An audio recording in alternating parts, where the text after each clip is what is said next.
오늘 우리에게 주신 하나님의 말씀은 누가복음 14장 15절에서 24절의 말씀입니다. 신약성서 119면입니다.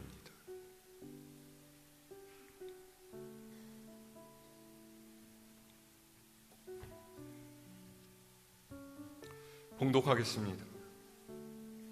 함께 먹는 사람 중에 하나가 이 말을 듣고 이르되 무릇 하나님의 나라에서 떡을 먹는 자는 복되도다 하니 이르시되 어떤 사람이 큰 잔치를 베풀고 많은 사람을 청하였더니 잔치할 시각에 그 청하였던 자들에게 종을 보내어 이르되 오소서 모든 것이 준비되었나이다 하매 다 일치하게 사양하여 한 사람은 이르되 나는 밭을 샀음에 아무래도 나가보아야 하겠으니 청컨대 나를 양해하도록 하라 하고 또 한 사람은 이르되 나는 소 5겨리를 샀음에 시험하러 가니 청컨대 나를 양해하도록 하라 하고 또 한 사람은 이르되 나는 장가 들었으니 그러므로 가지 못하겠노라 하는지라.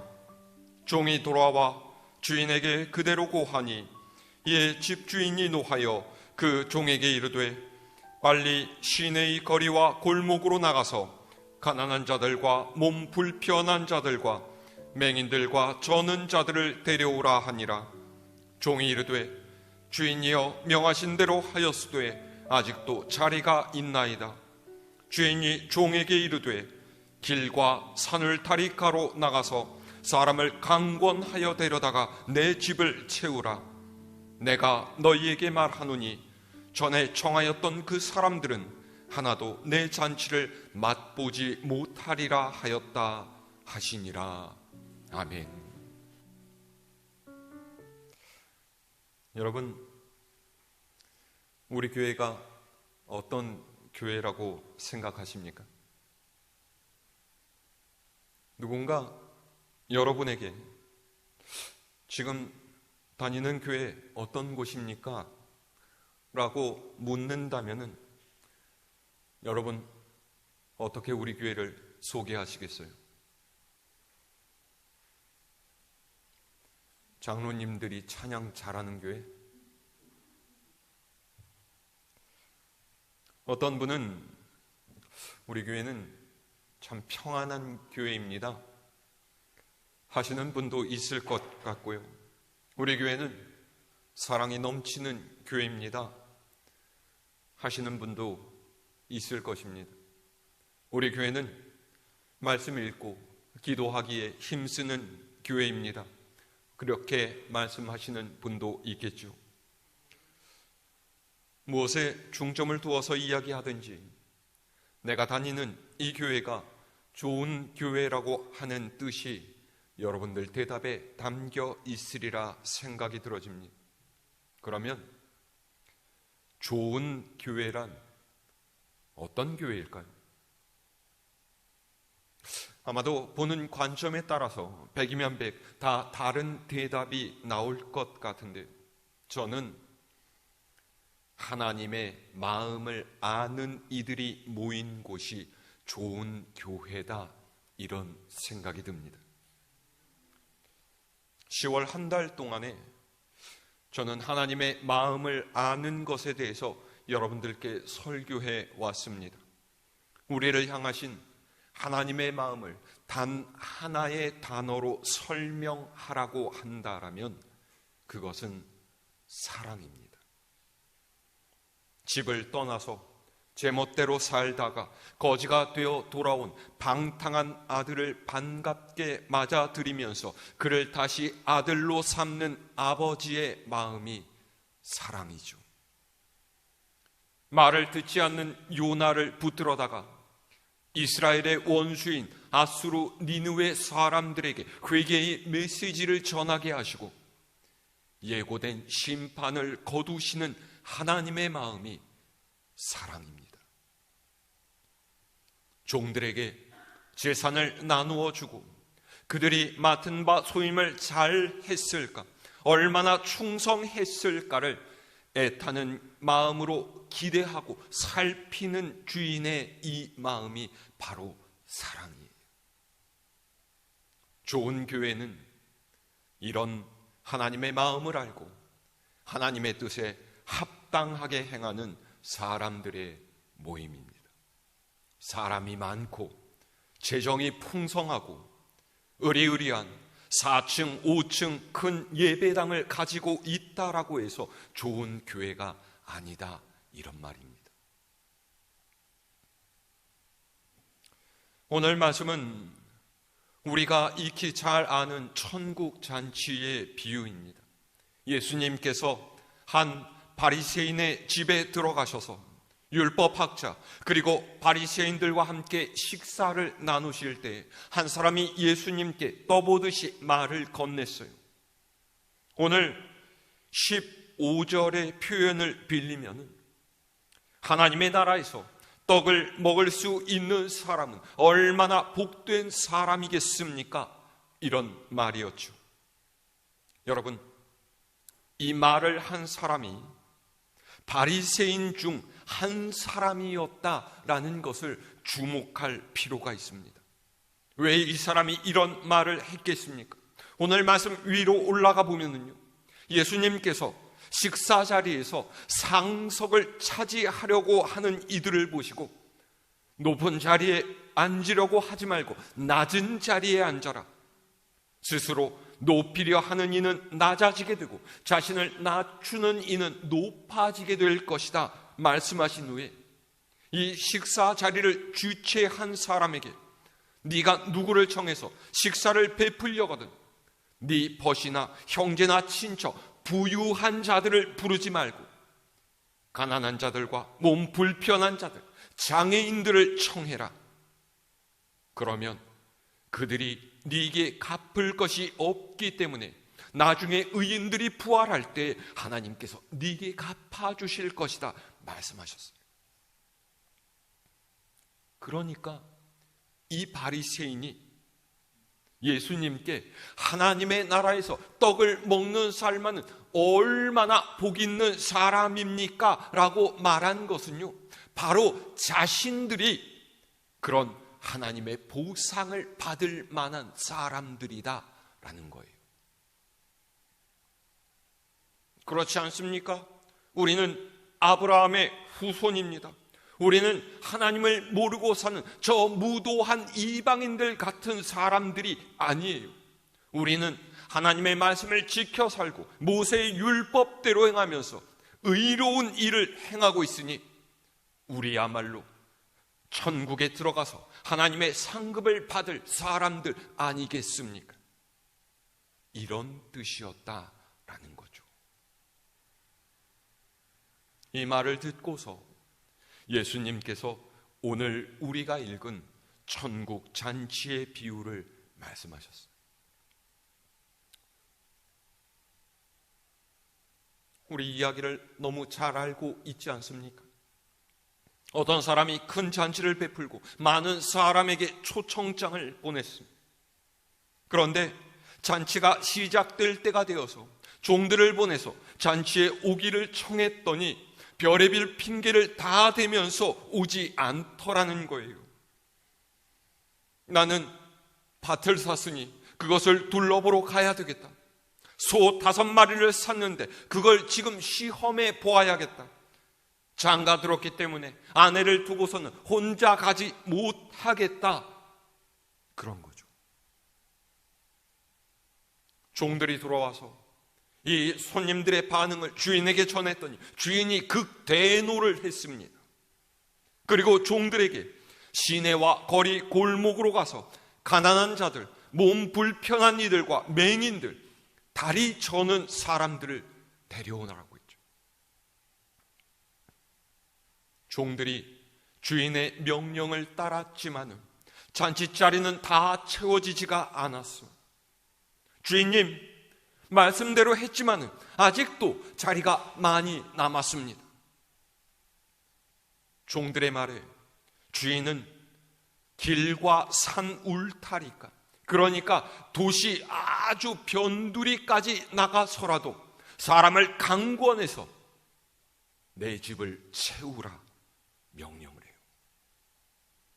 먼저 청하였던 이들 중에는 단 한 사람이라도 내 잔치에 들어올 수 없을 것이다. 못을 박죠. 이 이야기를 교리적으로 분석하자면은 큰 잔치는 천국 잔치를 뜻하고요. 잔치를 베푸는 주인은 하나님이십니다. 처음 초대받았던 이들은 하나님께서 그분의 백성으로 삼으셨던 유대인들이고, 나중에 종들을 시켜 데려오게 하는 이들은 처음에 부르심에서 제외되었다라고 여겨졌던 이방인들이에요. 그러니까 예수님께서 하시는 말씀은 무엇입니까? 하나님의 구원은 어떤 사람들만 누릴 수 있는 특권이 아니라는 것이죠.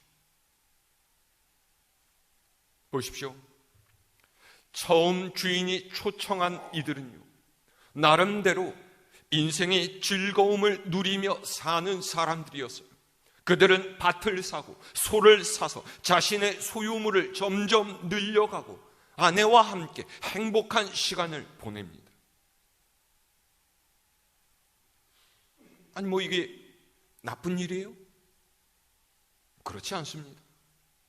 세상에서 우리가 가진 것을 누리며 사는 것은 하나님께서 허락하신 복이에요. 그런데 문제는요, 세상에 그런 것들에 빠져서 더 귀한 천국을 나중으로 미루어 놓았다라는 거예요.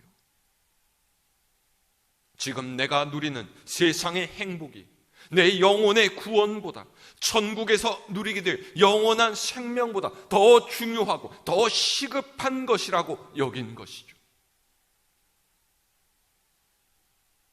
이들은 천국의 내 자리가 이미 예약되어 있다라고 생각을 했어요. 지금 그렇게 열심을 내지 않아도, 조바심을 태우지 않아도 느긋하게 즐길 것 다 즐기고 누릴 것 다 누리다가 갈 수 있는 곳이다 계산한 거예요. 그런데 이런 이들의 생각을 주인은 한마디로 깨부숩니다. 뭐라고 했어요? 처음에 초대받았던 이들 중에서는 단 한 사람도 내 잔치를 맛보지 못할 것이다 라는 거예요. 구원을 향한 소망이 없는 자들, 천국이 절실하지 않은 사람들, 하나님께서 주시는 은혜보다 세상의 즐거움과 쾌락을 쫓아서 사는 이들에게는 자리를 내줄 수가 없다라는 말씀이죠. 그리고 주인이 종들에게 청하는 이들이 어떤 사람들입니까? 자, 우리 오늘 21절의 말씀을 다시 함께 읽어볼까요? 21절 말씀입니다. 시작. 종이 돌아와 주인에게 그대로 고하니 이에 집주인이 노하여 그 종에게 이르되 빨리 시내의 거리와 골목으로 나가서 가난한 자들과 몸 불편한 자들과 맹인들과 저는 자들을 데려오라 하니라. 아멘. 주인은 종에게 가난한 사람들, 몸이 불편한 이들, 맹인들과 저는 자들을 데려오라고 해요. 여러분, 이 사람들은요, 모두 이 당시의 사회적인 약자들입니다. 한마디로 말해서 사회의 비주류, 그러니까 별 대접받지 못하던 사람들이었다라는 거죠. 아니, 사실은 대접을 받지 못할 뿐만 아니라 힘 있는 이들에게 억울하게 그들의 것을 빼앗기고 하나님께 벌을 받아서 질병과 장애를 갖게 되었노라고 손가락질 당하면서 멸시와 천대를 받던 사람들이었어요. 그런데 오히려 이들은 세상에서 가진 것이 없었기 때문에, 세상에 미련을 둘 만한 것이 없었기 때문에 천국을 소망하며 하나님의 부르심에 기꺼이 응답할 수 있었다라는 거죠. 여러분, 오늘 이 말씀 앞에서 우리의 삶을 돌아볼 수 있기를 바랍니다. 우리가 그리스도인이라고 하고요, 하나님의 구원받은 자녀라고 하면서도 실제 우리의 믿음과 삶이 세상의 것들에 가려지게 되고 우리 인생의 우선순위가 세상의 것들로 채워지게 된다라면 우리 또한 하나님의 나라에 들어갈 수 없게 되는 이들과 마찬가지가 될지도 모를 일입니다. 하나님의 은혜를 세상의 것들로 대체하려고 하지 마십시오. 우리는 본래 이 은혜를 받을 만한 사람들이 아니었다라는 것을 잊으면 안 됩니다. 하나님께서 주신 구원의 은총에 감사하며 천국의 소망을 두고 살아가는 여러분들 되시기를 축원합니다. 오늘 말씀에요, 자칫 우리가 놓치기 쉬운 인물이 있어요. 누구냐 하면 잔치를 베풀었던 주인의 종입니다. 잔치 자리에 사람들이 꽉꽉 채워질 때까지 주인은 종을 보내고 또 보냅니다. 시내로 보내고 거리의 골목으로 보내고 나중에는 저기 멀리 떨어져 있는 길가와 산 울타리까지 보내죠. 그런데 종은 주인의 명령에 순종합니다. 절대로 이의를 제기하지 않아요. 주인님, 사람들 반응을 좀 보십시오. 오늘은 아무래도 날이 아닌 것 같습니다. 이런 형편이라면 차라리 잔치를 중지하고 다른 때 여는 것이 어떻겠습니까? 그러지 않았다라는 거죠. 아이고, 주인님, 꼭 저런 사람들까지 데려와서 잔치 자리를 채워야만 됩니까? 아이고, 길가하고 산 울타리까지 가라고 하시다뇨. 거기 다녀오면 날이 거의 저물고 말 거예요. 그렇게 얘기하는 이가 하나도 없었다는 거죠. 마치 입이 없는 사람처럼 한마디 불평도 없이 종은 주인의 명령에 순종합니다. 보세요, 이 종들이 누구이겠습니까? 바로 하나님의 일을 하는 우리들이 아니겠어요? 신실한 종이란 주인의 명령에 순종할 뿐만 아니라 주인의 마음까지 헤아리는 사람입니다.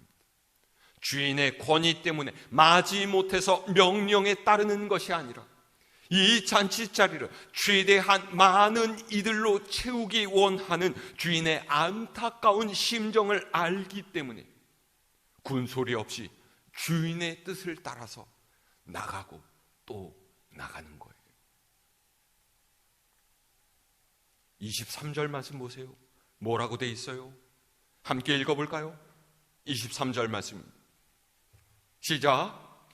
주인이 종에게 이르되 길과 산 울타리가로 나가서 사람을 강권하여 데려다가 내 집을 채우라.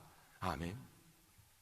주인이 이 잔치를 얼마나 중요하게 여기고 많은 이들로 채우기를 원하는지가 23절 하반절에 사람을 강권하여 데려다가 라는 표현입니다. 강권이라는 말이 무슨 뜻입니까? 강하게 권유하다, 좀 세게 말하면은 억지로 권하다, 이런 뜻 아닙니까? 그러면 강권해서 사람을 데려오라는 말이 무슨 뜻이에요? 멱살을 잡고서라도 끌고 와야 된다, 이런 뜻입니까? 물리적인 폭력을 불사하고서라도 목적을 달성하라는 그런 뜻이겠어요? 그런 건 아니겠죠. 여러분 이해하시기 쉽도록 이 강권이라고 하는 말의 예를 하나 들어볼까요? 지금도 여전히 그러시는데요. 저희 어머니께서는요, 가족들이랑 함께 식사를 하면요, 꼭 반찬을 찝어서 제가 먹고 있는 밥 위에 올려놓으세요. 우리 권사님들도 아들, 딸한테 그러십니까? 같은 어머니들 입장에서는 그러려니 뭐 하실 수 있는지 모르겠는데 저는 이게 아주 질색이에요. 아니, 초등학생도 아니고요. 제가 나이 50이 됐는데 아직까지 어머니가 밥 위에 올려놓는 반찬 먹는 게 다른 사람 보기 얼마나 민망하겠습니까? 게다가 어머니께서 자신이 맛있다라고 생각하시는 것, 귀하다라고 생각하시는 것을 찝어주시는데 이게 또 절대로 제가 좋아하는 반찬들이 아니에요. 한두 번도 아니고 계속 그러시면 나중에 어떻게 해요? 짜증을 내죠. 아우, 그만 좀 하라고. 그런데 30년이 지나고 40년이 지났는데 저희 어머니의 이런 버릇 안 고쳐집니다. 왜요? 왜 계속 이러시는 거예요? 아들을 너무 사랑하셨어요. 내 아들에게 더 좋은 것, 더 맛있는 것 먹이려는 그 마음 때문에 날마다 잔소리를 듣고 구박을 당하면서도 이 버릇을 버리지 못하는 거예요. 여러분, 이것이 잔치자리를 채우려고 하는 주인의 마음이고요, 이 땅의 사람들을 향하신 하나님의 마음이에요. 어떻게 해서라도 한 사람이라도 더 구원을 받게 하시려고, 영생을 누리게 하시려고 하나님께서는 종들을 이곳저곳으로 보내시면서 강권해서라도 내 집을 채워라 말씀하십니다. 여러분, 하나님의 이 마음을 이해하시겠습니까? 하나님의 이 애타는 심정을 공감하시겠어요? 다만 이해하고 공감하는 것에 그쳐서는 안 됩니다. 우리가 이 마음을 똑같이 품을 수 있어야만 해요. 우리가 복음을 전해야만 하는 많은 이유가 있습니다. 하나님의 사랑을 받은 이로써 그 사랑을 전파해야 한다라는 이유로 예수님께서 내 증인이 되라고 하셨기에 주님께 받은 사명을 감당해야 한다라는 이유, 교회의 부흥을 이루고 다음 세대를 준비하고 교회의 명목과 전통을 이어가기 위해서 등등 많은 이유가 있죠. 그런데 가장 중요한 것은요, 내가 하나님을 사랑하기 때문이에요. 여러분, 누군가와 사랑에 빠지면 그 사람을 위해서 그 사람이 원하는 것을 해주고 싶어지지 않습니까? 마찬가지예요. 하나님 없이 살아가는 이 세대를 향한 하나님의 간절하고 애타는 그 마음을 알기 때문에 그분을 사랑하고 섬기는 이로써 우리가 해야 할 일은 바로 복음을 전하는 거예요. 세상의 모든 것을 다 가지고 누릴지라도 하나님이 없으면 그 인생은 망하고 마는 인생이라는 것을 알게 하고 구원과 영생을 얻는 천국의 잔치자리에 내가 사랑하는 이를 앉히는 것이 우리의 가장 중요한 사명임을 깨달아야만 합니다.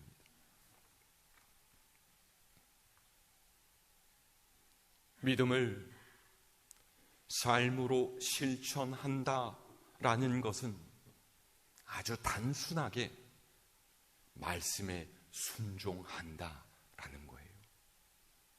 주님께서 가라 하시면 가고, 서라 하시면 서고, 기다려라 하면 기다리는 것이죠. 오늘도 주님께서는 목말라 하는 이들을 부르시면서 속에서 솟아나는 생명수로 내 갈증을 채우라 말씀하십니다. 그리고 그것을 위해서 우리를 보내십니다. 다음 주일 새생명 초청잔치를 위해서 마지막까지 수고와 노력을 기울이는 여러분들 되시기를 바랍니다. 때라는 것이요, 날마다 오는 게 아니에요. 시장터에 가면 장사꾼들이 막 박수치면서 그렇게 외치죠. 때는 날마다 오는 게 아니에요. 시장의 아저씨들은 매일같이 오지만 하나님의 때는 쉽게 오지 않습니다. 우리는 언제라도 시간이 있다라고 생각하겠지만 우리에게 남은 시간이 얼마나 되는지는 오직 하나님만이 알고 계셔요. 이 한 주간도 주님의 말씀에 우리의 삶으로 응답하는 여러분 되시기를 바랍니다. 우리에게 맡겨진 복음 전파의 이 귀한 사명을 감당하기 위해서 이 한 주간 열심을 내어 하나님께 충성하는 일꾼으로 살아가는 우리 갈보리 교회 모든 식구들 될 수 있기를 우리 주님의 이름으로 축원합니다.